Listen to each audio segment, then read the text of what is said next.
बच्चों हम लोगों के इसमें शुष्क सेल के बारे में पढ़ेंगे।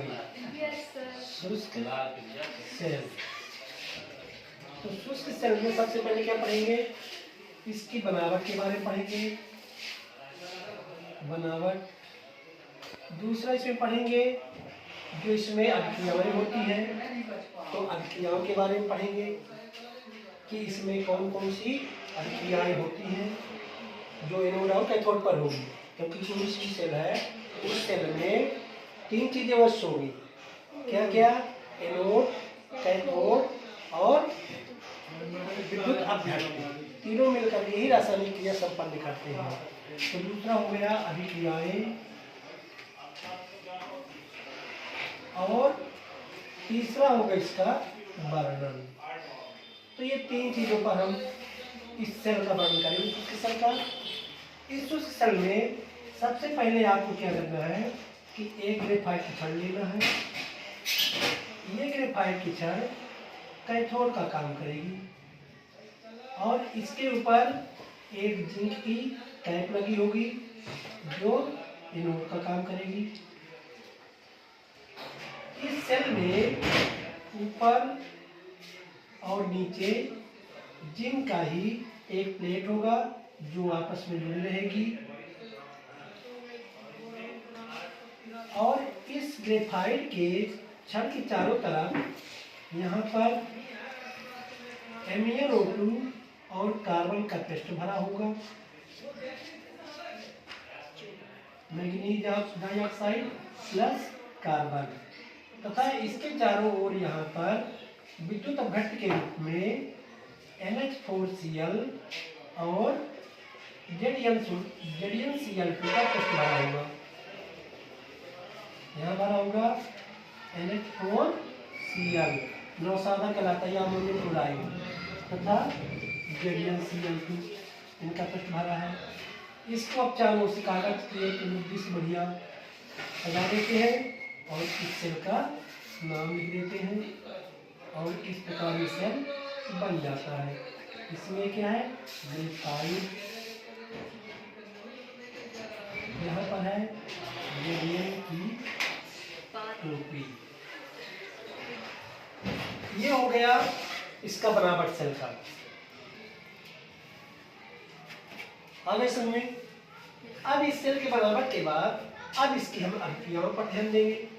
सेल की बनावट फिर एक बार ध्यान दे दें कि इसमें ग्रेफाइट की छड़ होती है जो कैथोड का काम करती है, यानी यहाँ पर चयन होगा। यह जिंक की टोपी जो होती है, जिंक की कैप लगी होती है, एनोड का काम करेगी। यहाँ पर ऑक्सीकरण की क्रिया होगी, और इन दोनों क्रियाओं के पश्चात यह सेल रासायनिक ऊर्जा को विद्युत ऊर्जा में बदलेगा। सेल एक युक्ति है, कौन सी युक्ति? जो रासायनिक ऊर्जा को विद्युत ऊर्जा में बदले। लेकिन ये प्राइमरी सेल कहलाती हैं, क्योंकि एक बार उपयोग होने के बाद ये दोबारा उपयोग नहीं किया जा सकती, इनको फिर फेंक दिया जाता है। इसलिए ये सेल कहलाते हैं प्राथमिक सेल। और ऐसे सेल जिनको एक बार उपयोग करने के बाद पुनः दोबारा उपयोग कर सकते हैं वो कहलाते हैं द्वितीयक सेल।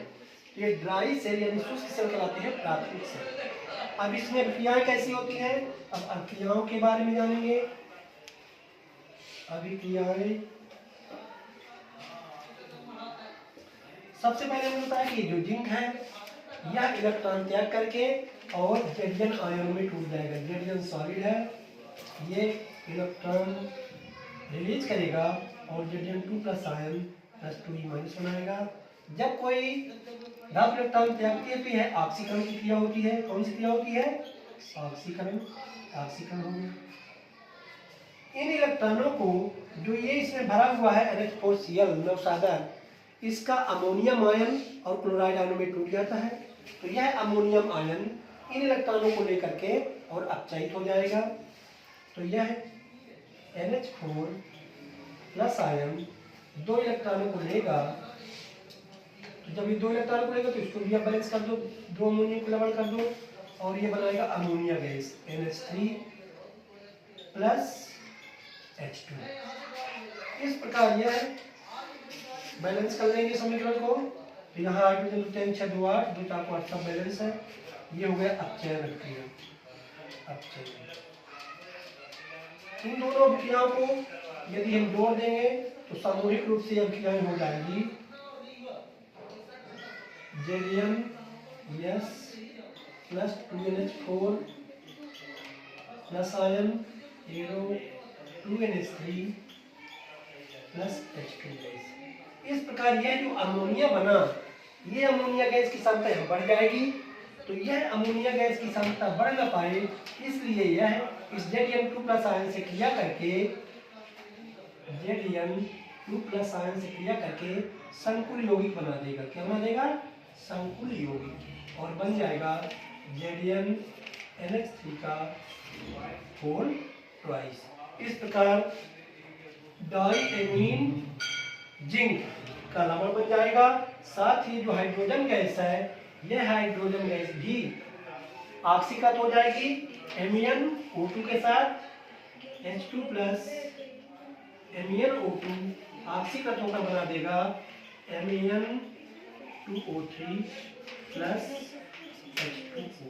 इस प्रकार यह हाइड्रोजन भी ऑक्सीकृत हो गया, और यह सेल अब किसी प्रकार का, इस सेल में किसी प्रकार का विस्फोट नहीं होगा और कोई दिक्कत नहीं आएगी। नहीं तो यदि ये अमोनिया गैस, यदि ये संकुल लवण न बनाता तो ये इसके अंदर भर जाती और सेल फट सकता था, फूट सकता था। तो ये आपस में लवण बना करके और वहीं पर रह आएंगे और सेल धीरे धीरे कार्य करना बंद कर देगा। इस प्रकार जो शुष्क सेल है, यह सेल एक बार उपयोग होने के बाद दोबारा उपयोग में नहीं लाया जा सकता। इसका जो जिंक है, इसका धीरे धीरे इस अमोनियम क्लोराइड अम्लीय होता है, इसलिए इसका धीरे धीरे क्षरण भी होता जाता है। तो क्षरण होने के कारण भी यह सेल दोबारा काम नहीं करता। ठीक है, इस प्रकार यह ड्राई सेल यानी शुष्क सेल की बनावट और उसका समीकरण है। ये आप पूरा वर्णन कर देंगे तो आपको 4 नंबर के लिए आता तो 4 नंबर पूरे मिल जाएंगे। ठीक है, चलिए, धन्यवाद।